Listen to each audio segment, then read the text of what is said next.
In about an hour, the man accused of shooting and killing a sheriff's deputy in Houston will make his first court appearance. Investigators say Deputy Darren Goforth was shot in the back Friday night by Shannon Miles.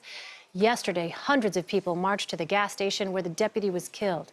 Omar Villafranca has more from Houston. There are a few bad apples in every profession.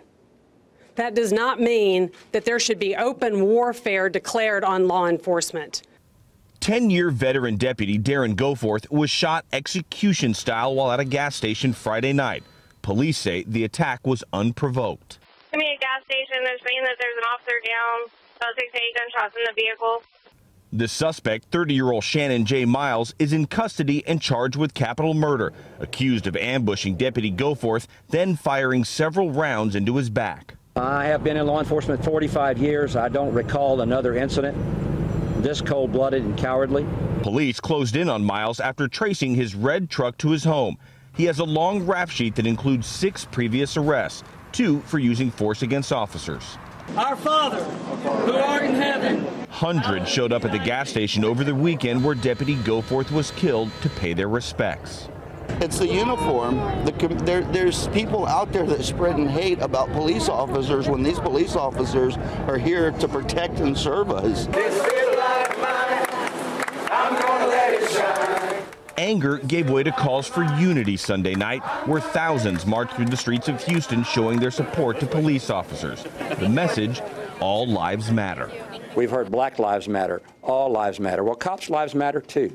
So why don't we just drop the qualifier and just say lives matter? Omar Villafranca is in Houston. Omar, thanks for being with us. How were deputies able to link Miles to the shooting?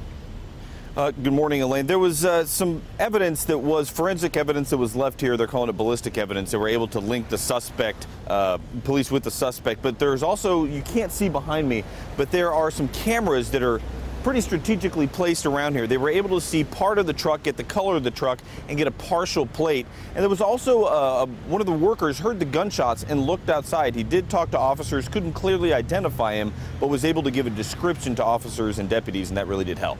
And what can we expect to learn about the case following the suspect's arraignment today?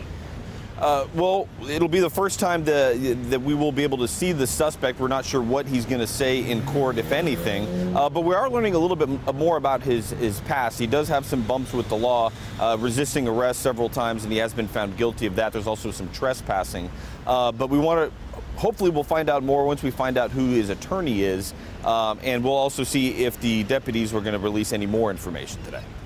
The sheriff also made some comments over the weekend, as we heard in your piece, that some are calling controversial about all lives matter. Tell us about that. You might have heard the sheriff there. He said he wanted to drop the qualifiers, not just Black Lives Matter. He's saying blue lives matter, all lives matter. He wanted to drop the qualifier. And he's saying that because he feels that there's a lot of hostility, not only in the Houston area, but across the country towards law enforcement. All right. Omar Villafranca in Houston, Texas. Thank you so much, Omar.